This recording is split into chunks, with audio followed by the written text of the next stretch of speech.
राधे राधे दोस्तों। I hope आप सब बहुत अच्छे होंगे। अभी बजे हुए सुबह के 9:30। और यार कल व्लॉग नहीं आ पाया था, थोड़ा कल अच्छा फील नहीं हो रहा था। जैसे कि आप सबको पता है जैसा भी हुआ, जैसे फ़्लाइट में वो अहमदाबाद वाली, तो बड़ा डिस्टर्बेंस थी थोड़ा मेंटली कि यार कैसे हुआ, कितनी फैमिलीज़ वेट कर रही होंगी अपने, जो भी कोई बच्चा था, कोई पूरी फैमिली थी, किसी के पेरेंट्स थे, किसी के दोस्त थे, किसी गर्लफ्रेंड थी, किसी की बीवी थी, किसी के पति थे।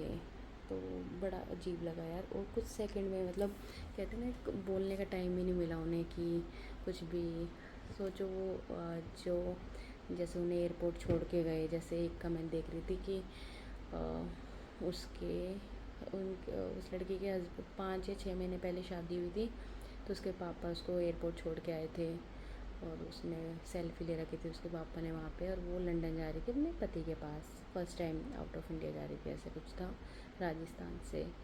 तो वो भी बेचारी, तो बड़ा बुरा लगा यार सुन के, मतलब कि कैसे, भगवान करे जहाँ भी है उनको शांति मिले। बट बहुत गलत हुआ यार, सोच के बड़ा बुरा लगा कि यार कोई की फैमिली से जा रहा है और वहाँ पे कोई वेट कर रहा है उनका दूसरी जगह बैठ के कि कब तक आएंगे। एक मैंने देखा शायद किसी की फ़ोन बेल भी बज रही थी अब तक। तो उनको सोचो ना, फ़ोन बजता है तो कितना कैसा होता है ना कि अभी उठाएगा, अभी उठाएगा, अब उठा लेंगे। तो बड़ा बुरा लगा यार सोच के, इसलिए व्लॉग बनाने को कुछ मन हुआ नहीं कि क्या बनाऊँ, कैसे बनाऊँ। बड़ा बुरा लगा। हाँ, भगवान करे उन्हें शांति मिले जहाँ भी है वो। बट पता नहीं क्या हो रहा है, कहीं अटैक हो रहे हैं, कहीं ये चीज़ें हो रही हैं। तो ये सोच के थोड़ा माइंड भी होता है कि यार क्या क्या हो रहा है दुनिया में, क्या चल रहा है, कहाँ से क्या आ रहा है। तो बड़ा बुरा लगा। खैर वर्ड्स नहीं है यार, उनकी फैमिली को भगवान अच्छे से रखे जिनके साथ ये हुआ है। कुछ सेकंड में सोचो, अच्छे भले जैसे बहुत लोग रील बना रहे थे या ऐसे स्टेटस डाल रहे थे, तो कितना उन लोगों को पता ही नहीं था कि उनके साथ ये होने वाला है। कुछ टाइम ही नहीं मिला और उनमें से एक बचा भी है, वो भी सोचो एक चमत्कार ही है। एरोप्लेन से उस ऐसे बचना किसी का बहुत बड़ा चमत्कार मानती हूँ मैं तो ये। देखा भगवान ने जैसे लिखा है वैसे ही होता है। वो बेचारा कह रहा है कि मुझे पता ही नहीं, मैं कब इमरजेंसी गेट के पास बैठा था, कब बाहर आ गया, क्या हुआ, कैसे हुआ। तो बड़ा समझ ही नहीं आ रहा है क्या ब्लू वर्ड्स नहीं है सर में। तो इसलिए कल व्लॉग बनाने का बिल्कुल भी मन नहीं हुआ मेरा। तो सुबह भी थोड़ी स्लो ही है। अभी एकांश और उसके पापा तो सो रहे हैं, मैं पी रही हूँ अपनी ब्लैक कॉफ़ी, थोड़ी पी रही हूँ यार, गर्मी बहुत है तो एक्सरसाइज से पहले बर्न करने के लिए फ़ैट को पी लेती हूँ। जिसको नहीं पीनी वो मत पीना भाई, बहुत गर्मी है। मैं पी रही हूँ, जिसको सूट करे वो पीना। नहीं तो, और मैं बिल्कुल लाइट, बिल्कुल हल्की सी डालती ब्लैक कॉफ़ी ताकि ज़्यादा वो ना हो। तो अभी ये पीऊँगी, उसके बाद थोड़ी देर, हाफ़ एन आवर या जितना भी, 15 मिनट, मन सा नहीं हो रहा है एक्सरसाइज का, पता नहीं 2 दिन कल से मन ही नहीं हो रहा कुछ भी करने का, बड़ा अजीब लग रहा है। तो चलो कॉफ़ी इंजॉय करते हैं, उसके बाद आपसे मिलते हैं। तो भाई एक्सरसाइज हो चुकी है, एकांश उठ गया था, फिर से उसे सुलाया है। 15 या 20 मिनट मैंने किया है वो अपनी रनिंग और जो भी मेरी एक्सरसाइज होती है वो करी है। तो भाई मैं बताना चाहती हूँ कि बताना क्या, वो लोग मुझसे पूछ रहे थे इंस्टाग्राम पे, मुझे बहुत डीएम्स भी आते हैं, मैं और कमेंट्स में भी, बॉक्स में भी आता है कि आपके प्रेगनेंसी जर्नी क्या थी, कैसी थी, क्या हुआ था, आप बताइए। तो मैं बता देती हूँ, हमारी शादी को हो गए हैं 4 इयर्स। तो 4 साल में मेरे 3 बार मिसकैरेजेस हुए हैं। तो मिसकैरेजेस कोई कहते हैं ना ईजी होता नहीं है, आपको बहुत मेंटली प्रेशर सही में होता है भाई, फिज़िकली भी और मेंटली भी। बीच में मेरा वेट गेन भी 1-2 बार हुआ, वही इसी वजह से होता है कि मेडिसिन पे होते हैं तो वो बहुत हार्ड होती है मेडिसिन, उसमें हार्मोनल मेडिसिन होती है, तो हार्मोन्स उसमें ऊपर नीचे होते हैं। बिल्कुल पसीने में भरी पड़ी हूँ। हाँ, तो पंखा भी बंद कर रखा है मैंने कि थोड़े और पसीने आ जाए। अभी खैर इसी में बैठ के आई हूँ मैं, क्योंकि एकांश को सुलाना था। तो बहुत से लोगों ने मुझसे पूछा कि मिसकैरेजेस का कि आप क्या मतलब प्रेगनेंसी का मिसकैरेजेस का भी मैंने अपने इंस्टाग्राम पे बताया हुआ है, थोड़ा बहुत ज़्यादा कुछ तो नहीं बताया। तो मैंने सोचा क्यों ना उसका एक सेपरेट व्लॉग बनाया जाए कि मेरे क्यों कैसे मिसकैरेजेस हुए थे और उस टाइम क्या फीलिंग्स थी और आप कैसे दोबारा से उस चीज़ से निकल सकते हो, क्योंकि निकलना बहुत डिफ़िकल्ट होता है इन चीज़ों से। आपको एक कहते हैं सहारा चाहिए, एक मेंटली आपको एक चाहिए कि कोई आपके साथ है, तो वही चीज़ें होती हैं। तो दोस्तों मेरी शादी जब हुई उसके 6 मंथ्स के अंदर मैंने कंसीव कर लिया था, जो फर्स्ट टाइम किया था। तो उस 6 मेरी शादी अप्रैल में हुई थी और मैंने कंसीव कर लिया था अक्टूबर या नवंबर में, अप्रैल मई जून जुलाई अगस्त, हाँ अक्टूबर में कर लिया था। अक्टूबर में नवंबर में दिवाली थी स्टार्टिंग में शायद से, तो अक्टूबर में मतलब अभी मुझे आया नहीं, पर अक्टूबर नवंबर में मैंने किया था। दिवाली से करवा चौथ के बाद मुझे पता लगा था दिवाली से 2-4 दिन पहले कि मैं प्रेग्नेंट हूँ। ये हुआ था फर्स्ट प्रेगनेंसी जो हुई थी मेरी। तो भाई बड़े खुश थे, ऑब्वियस है तुम्हारे 6 मंथ्स में नेचुरली प्रेग्नेंट हो गए, तुम कुछ भी नहीं तुमने ऐसा किया कि तुमने मेडिसिन लिया कुछ भी है, तो एक बहुत अच्छा फ़ील हुआ यार। और फर्स्ट प्रेगनेंसी थी तो ऑब्वियस है सबको अच्छा ही फ़ील होगा, तो बहुत अच्छा फ़ील हुआ, बड़ा अच्छा चल रहा था। फर्स्ट डे चेक किया उस दिन सही था, सेकंड डे भी सही था, थर्ड डे एकदम से मुझे लाइट स्पॉटिंग हुई, लाइट बिल्कुल, और पेन हुआ। तो यूट्रस के वहाँ पे पेन हुआ, मुझे समझ नहीं आया यार हुआ क्या ये। तो फिर हम दिवाली का टाइम था, गायनी भी उस हिसाब से अवेलेबल नहीं थी, दिल्ली से बाहर थी, कोई छुट्टी पे थी, कोई कुछ था। तो हमने गायनी जैसे तैसे सर्च की और एकदम से जाना, कुछ हमें भी नहीं पता उस बारे में इतना, तो सर्च किया। पहले हम गए नॉर्मल, जो गायनी पे जाना हमने शुरू किया था पहले दिन जो गए थे उसी पे गए। उन्होंने बोला नॉर्मल है, कई बार स्पॉटिंग हो जाती है, तो कोई डरने की बात नहीं है, मेडिसिन दी और घर भेज दिया हमें, हम आ गए घर। तो उसके बाद भी मैंने मेडिसिन ली पहले दिन, और मेरा पेन और वो स्पॉटिंग बढ़ती जा रही, कम होती है जबकि। और तो वो जो कहते हैं कि कंसीव जब करते हो वो स्पॉटिंग होती है, वो आपकी 1 या 2 दिन होगी, और वो भी बिल्कुल लाइट, ऐसा नहीं कि बहुत ज़्यादा होगी। तो वो उसका साइन ही होता है नॉर्मल का, और वो अपने आप चली भी जाएगी। तो पर मेरी तो बढ़ती जा रही थी, बढ़ती ही जा रही, और पेन भी बढ़ता जा रहा उसके साथ साथ। अब हमें समझ ना आए क्या है, हमने गूगल पे सर्च किया कि क्यों होता है, तो उस पर भी नहीं समझ आ रहा, उस पर भी यही आ रहा है कि स्पॉटिंग हो जाती है, कई बार आप हैवी वेट उठा रहे हो, कभी कुछ भी, जबकि मैं कुछ भी नहीं उठा रही थी, ऐसा कुछ भी नहीं उठा रही थी। तो हुआ, उसके बाद हमने फिर गायनी को सर्च किया, बड़ी मुश्किल से हम गए अपने यहाँ पे, एक मिली हमें, क्योंकि दिवाली छोटी दिवाली थी शायद उस दिन, धनतेरस था। तो हम गए जैसे तैसे ढूंढ ढांड के जहाँ भी पहुँचे, और फिर उन्होंने हमें एक बार बोला कि आप अल्ट्रासाउंड करा लीजिए। अब अल्ट्रासाउंड वाले ना मिले, क्योंकि दिवाली का टाइम, अल्ट्रासाउंड शाम हो चुकी थी, दिवाली थी, और कोई मिल ही नहीं रहा था हमें। फिर हम जैसे तैसे कहीं पे हमने सर्च किया, वो रात को 7, 7:30 या 8 बजे हुए थे। तो हम वहाँ पे गए और हमने अल्ट्रासाउंड किया। अल्ट्रासाउंड में नेक्स्ट डे अब वो प्रेगनेंसी इतनी थी नहीं कि पता लग जाए अल्ट्रासाउंड में कि कहाँ है क्या है। उसमें सब नॉर्मल आया, मतलब उसमें बच्चा तो दिख ही नहीं रहा था, क्योंकि इतना था ही नहीं, कुछ बनना भी स्टार्ट नहीं होता उस टाइम, तो फर्स्ट मंथ ही था। तो हम आ गए, उन्होंने बोला कि नॉर्मल है ये, तो मतलब कुछ दिख नहीं रहा है तो नॉर्मल ही होगा, थोड़ा 1 हफ्ता और वेट करते हैं, उसके बाद आपका पता लगेगा कि क्या है चीज़ें क्या नहीं है, क्लियर होंगी थोड़ी माइंड से। तो हमने 1 हफ्ता जैसे भाई वेट करना जो था ना, वो मुझे पता है कैसा था। एकदम से पेन उठता था, एकदम शार्प पेन उठता था, गंदे वाला। तो वो पेन उठा और एकदम से गया, पेन उठा एकदम से गया, और भाई ब्लीडिंग रुक ना रही, बड़ी गंदी वाली होने लग गई स्टार्ट, जैसे जैसे दिन बढ़ रहे ब्लीडिंग बढ़ रही। फिर हमने उसको छोड़ के किसी और पे गए, हम वहाँ गए, उन्होंने फिर उनके पास गए, उन्होंने फिर हमें अल्ट्रासाउंड के लिए बोला, फिर हम अल्ट्रासाउंड के लिए गए। उस अल्ट्रासाउंड में आया कि आपके जो बेबी ग्रो कर रहा है वो ट्यूब में कर रहा है, ना कि आपको जहाँ एक प्लेस होता है ना जहाँ पे ये ग्रो करता है वहाँ नहीं कर रहा, ट्यूब के अंदर कर रहा था। और वो ट्यूब कहते हैं इतनी पतली सी होती है, पता नहीं भाई, पर मैं जो सुना है मैं वही बता रही हूँ, बहुत पतली सी होती है, फेलिपिन ट्यूब बोलते हैं उसे। राइट साइड लेफ़्ट साइड दोनों जगह होती है वो। तो आपका कभी हर महीने ऑल्टरनेट्स पे होता है, कभी राइट से एग रिलीज़ होता है, कभी लेफ़्ट से, हर महीने ही होता है, मतलब ऑल्टरनेट साइकिल चलती है आपकी। तो मेरा राइट में था, और एकदम से उसमें मतलब पेन तो हो ही रहा था। फिर मतलब वो एग वहाँ पे ग्रो कर रहा है, मतलब बेबी वहाँ ग्रो कर रहा था।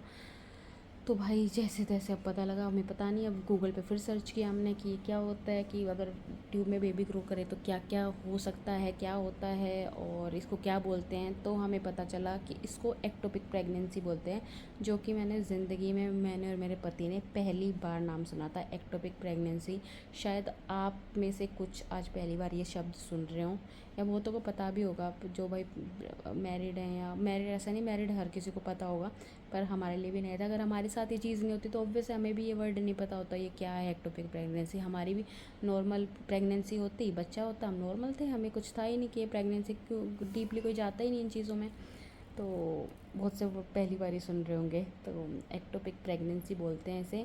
ये कई बार क्या होती है, आपके एग रिलीज़ होता है, स्पर्म मिलता है और ये वहीं पे ग्रो करने लग जाता है बेबी। ये जबकि अपने स्पॉट पे जाने की जगह वहीं ग्रो करने लग जाता है। तो मेरा वहीं ग्रो करने लग गया ट्यूब के अंदर।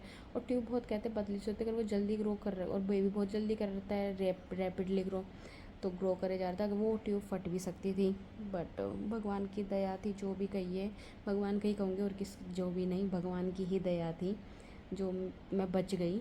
उसमें आप मर भी सकते हैं।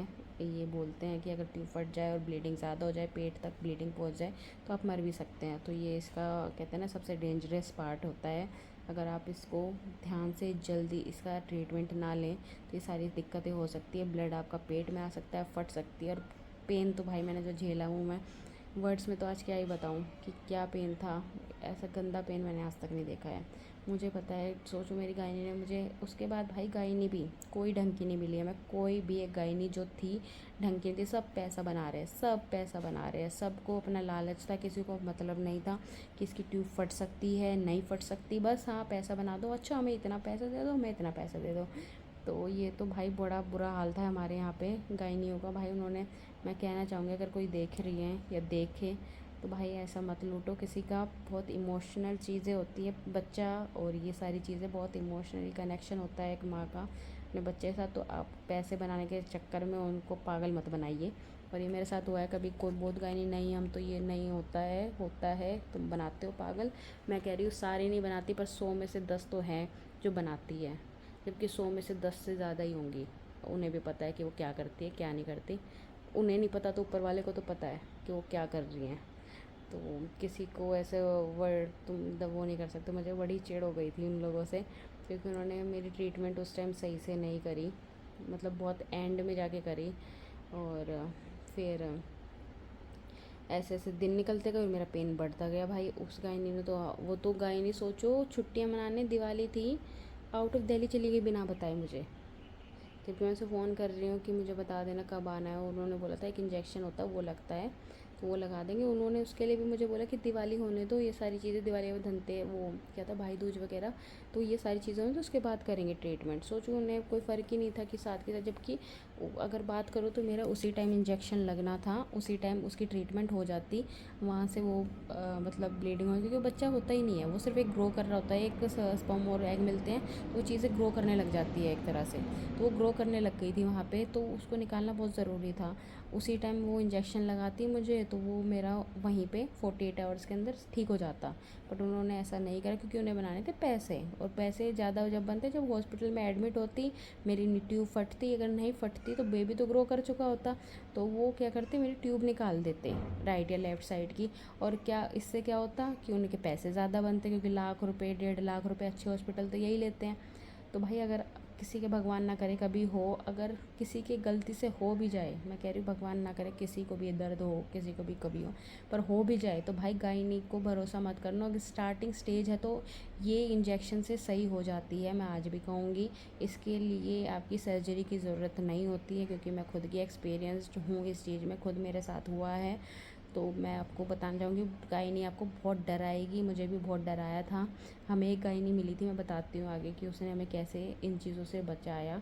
और कहते हैं ना गांव में डॉक्टर होते हैं वो ऐसे होते हैं, गांव में होते हैं भाई। शहर के जो डॉक्टर हैं वो मैंने भी देखे खूब अच्छे हॉस्पिटल के, वो उन्होंने जो करा ना मेरे साथ पैसे बनाने के चक्कर में, तो वो मैं भूलूँगी नहीं। तो ये सारे हुआ, उन्होंने करा नहीं मेरा ट्रीटमेंट, और भाई मेरा दर्द बढ़ता जाए। अब रात को उठ गया मेरे 1-2 बजे दर्द। और सोचो सर्दियों का टाइम था प्रॉपर, उस टाइम सर्दी आ चुकी थी, जबकि अब तो सर्दी दिसंबर या जनवरी में आती, बट उस टाइम बढ़िया वाली सर्दी थी एकदम कि आपको जैकेट पहनना और ठंड लग रही है पूरा, बल्कि धुंध भी थी रात को थोड़ी बहुत। तो अब रात को बड़ा बुरा हाल मेरा हुए कि रात, और जैसे ही पूरा दिन फिर भी इतना दर्द ना हो, जैसे ही रात हो दर्द स्टार्ट बढ़ जाए एकदम से, तो दर्द स्टार्ट हुआ मेरा। उसके बाद फिर जैसे जैसे दर्द बढ़ता गया, ओ भाई मेरे तो हालत बुरी होती गई, हालत इतनी बुरी हो गई मेरी। उसके बाद हमें फिर ओला एक के पास गए हम रात को 8 बजे के करीब। तो उन्होंने बोला कि आप कल सुबह आ जाना, आपकी सर्जरी करनी है क्योंकि ये फट सकती है कभी भी, और इसको निकालना ही पड़ेगा, नहीं तो कोई और जरिया है ही नहीं इसको ठीक करने का। तो मैंने भाई डर गए हम, ऑब्वियस से डरे हुए थे। हमने कहा ठीक है हम आ जाएंगे, और उन्होंने बोला कि मुझे आज भी उनके वर्ड्स याद है कि 1-1.5 लाख रुपए लेके आना, इतने तो लग ही जाएंगे, और इससे ज़्यादा भी लग सकते हैं, बट इतने तो लगेंगे, तो आप पैसों के साथ आना और आके एडमिट हो जाना सुबह 10 बजे। जबकि मेरा दर्द इतना गंदा था कि उसको रात को ही मुझे एडमिट कर लेना था, इतनी बुरी हालत थी। उसने पर एडमिट नहीं किया क्योंकि उसके पास वो चीज़ें नहीं थी, उसको इंजेक्शन नहीं लगाना था बेसिकली ना। वो ड्रामे जो कर रहे थे कि ये कर देंगे वो कर देंगे, नहीं तो वो मेरी ट्यूब निकाल देते। ऑब्वियसली 2 ट्यूब होती है, fallopian tube right side left side, मैंने आपको बताया। अगर बच्चा इन्हीं से होता है, नहीं तो IVF वगैरह ये आपको करानी पड़ती है अगर ये दोनों ट्यूब में से नहीं है। और आपकी एक ट्यूब निकल गई तो आपका आधा चांस, मतलब 12 महीने होते हैं तो 6 महीने राइट साइड एग बनता है, मतलब रिलीज़ होता है राइट साइड से, 6 महीने लेफ्ट साइड से रिलीज़ होता है। तो आपका आधा साल तो कट ही हो गया क्योंकि एक ट्यूब तो उन्होंने निकाल ही दी, तो 6 महीने ही बचे आपको प्रेगनेंसी के लिए। तो सोचो साल में आप वो 6 महीने ही ट्राई कर सकते हो, उसके अलावा नहीं कर सकते क्योंकि उसके बिना होगी नहीं प्रेगनेंसी, नहीं तो फिर IVF पे जाओ। तो भाई उन्होंने ऐसा करा मेरे साथ। ओ भाई फिर हम सुबह का वेट करने लगे, मैं पूरी रात रोऊँ कि क्या करूँ भाई, भगवान से दुआएं प्रे जो भी हो सके। पूरी रात मैं रोती रही, पूरी रात, और ऐसा डर लग रहा कि कब फट जाएगी कब फट जाएगी, ट्यूब समझ नहीं आ रहा। तो भाई ये सारी चीज़ें हुई, सुबह हुई 8 बजे होंगे, 8 साढ़े 8 या 9 बजे होंगे।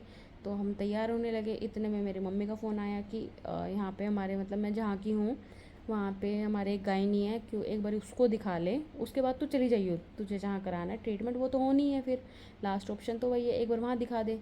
मैंने कहा ठीक है। पहले मैं जा नहीं रही थी, खैर मेरी मम्मी ने पहले भी बोला था भाई देखो गलती मेरी भी है, मुझे लगा गाँव में है, गाँव नहीं है जबकि हमारा दिल्ली में ही है, शहर ही है, बट हमारे लिए तो गाँव, क्योंकि बचपन से हम उसमें रहे और हमारा है, तो हम मतलब हमारे घर के वहीं था। तो हम गए, मैं गई नहीं, मैंने कहा चल छोड़ना, क्या जाना है यार, क्या पता कैसे होंगे। वो ये ना थोड़ा अपने यहाँ का, वही हमें बड़े डॉक्टर्स पसंद आते हैं कि भाई हाई फाई डॉक्टर हैं, ये तो बड़ा अच्छा करेंगे, बट ऐसा कुछ नहीं था भाई, मेरे केस में तो नहीं था बेसिकली। तो फिर हम गए उस पर, मैंने कहा यार चल लो एक बार भाई देख लेते हैं इसे भी, जबकि मेरा बिल्कुल मन नहीं था वहाँ जाने का। मैंने कहा नहीं यार, फिर मैंने कहा यार चल एक चांस, मम्मी इतना बोल रही चलती हूँ। फिर गए हम उस पर, उन्होंने भाई जाते मुझे एक इंजेक्शन दिया, और उससे मेरा इंजेक्शन से भाई जबी की जबी, मतलब 48 आवर्स में उसने, मतलब मेरे को फिर से अल्ट्रासाउंड के लिए बोला। SCG लेवल होता है प्रेगनेंसी में जो आपको बताता है कि प्रेग्नेंट होनी हो। हाँ इससे पहले एक और चीज़ बताना चाहूँगी, मैं जो गायनी को इतना बोल रही हूँ ना, इसका एक रीज़न है। मैंने गायनी से बात की, मतलब मैं उस टाइम 5-6 गायनियों के पास गई होंगी, किसी ने मेरी हेल्प नहीं की। एक के पास गई, उसने हमारा बड़ा फ़ायदा उठाया। उन्होंने क्या करा कि आपको इंजेक्शन लगेगा, हमने कहा ठीक है इससे ठीक हो जाएगा। उन्होंने मुझे इंजेक्शन तो लगाया, बट उसके बाद वो 5,000 रुपये का, जबकि वो इंजेक्शन जो मेरे गांव में, मेरे यहाँ गांव नहीं दिल्ली का ही शहर है, IGI एयरपोर्ट के पास ही है मेरा जो है घर, तो सोच लो वो गांव नहीं है, बट मैं अपना बोल रही हूँ। तो वहाँ पे हम गए तो उन्होंने वो सिर्फ 800-900 या 1,000 रुपये का था, वो शायद 800 रुपये का था शायद, 1,000 भी नहीं था।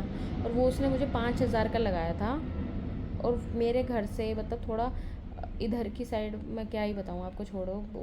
गायनिया का मैं जब भी कहती हूँ कि भाई बहुत लूटती हैं, तो उन्होंने 5,000 का वो इंजेक्शन मुझे लगाया।